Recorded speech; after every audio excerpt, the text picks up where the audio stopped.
అండి. వెంకట్ హైదరాబాద్ నుంచి రాస్తున్నారు. నాగదేవతల విగ్రహాలు ఒకదానికొకటి బంధనంలా ఎందుకుంటాయి తెలియజేయగలరు అంటూ రాస్తున్నారు. మనం దేవాలయానికి కానీ వెడితే ఇలా మెలికలు వేసుకున్నటువంటి పాములు రెండు కనిపిస్తాయి ఓ చెట్టు కింద. ఆ చెట్టు ఏది అని ఆలోచిస్తే రావి చెట్టు మాత్రమే అవుతుంది.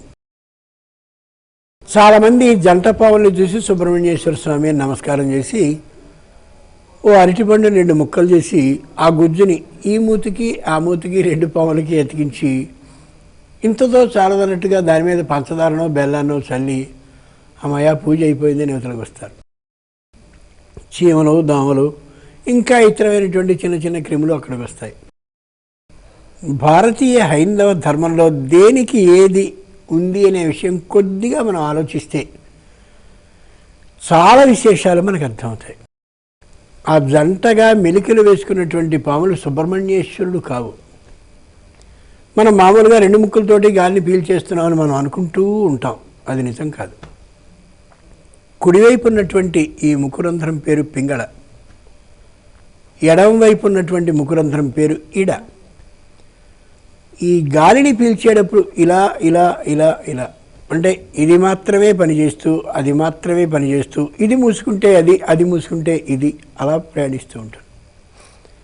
అంచేత ఓ వ్యక్తి నీ శరీరానికి అతి ముఖ్యమైనటువంటిది ఏ ప్రాణవాయు సంచారమో అది పింగళ ఇడ అనేటటువంటి ఈ 2 నాడుల ద్వారా జరుగుతూ ఉంటుంది. కాబట్టి నీ శ్వాసకోశాన్ని శుభ్రపరుచుకోవడం నీకు అతి ముఖ్యం అనే యథార్థాన్ని తెలియచేస్తుంది ఆ జంట పావులు.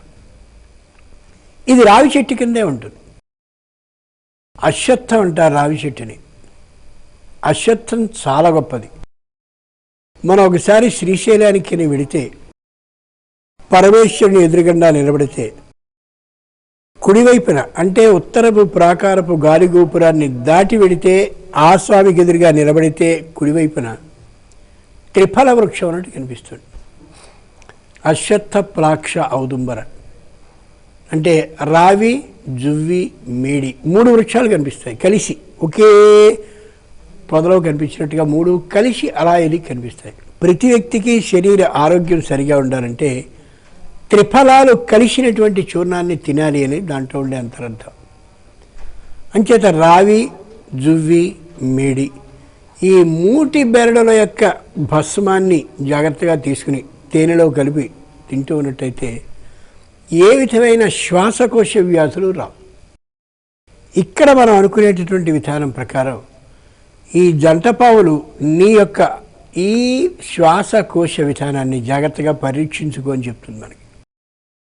అందుకనే పొద్దునే ప్రాతర్ విష్ణుం సాయేచ శివదర్శనం అని ఉదయకాలంలో విష్ణు ఆలయానికి కానీ వెళ్ళినట్టయితే తులసి తీర్థాన్ని ఇస్తారు మనకి. తులసి బాగా నీళ్ళలో కలిసినటువంటి ఆ తులసి తీర్థాన్ని రోజు 1 చెంచా చొప్పున తీసుకున్నట్టయితే శ్వాసకోశ వ్యాధులు వచ్చే అవకాశం ఉండదు.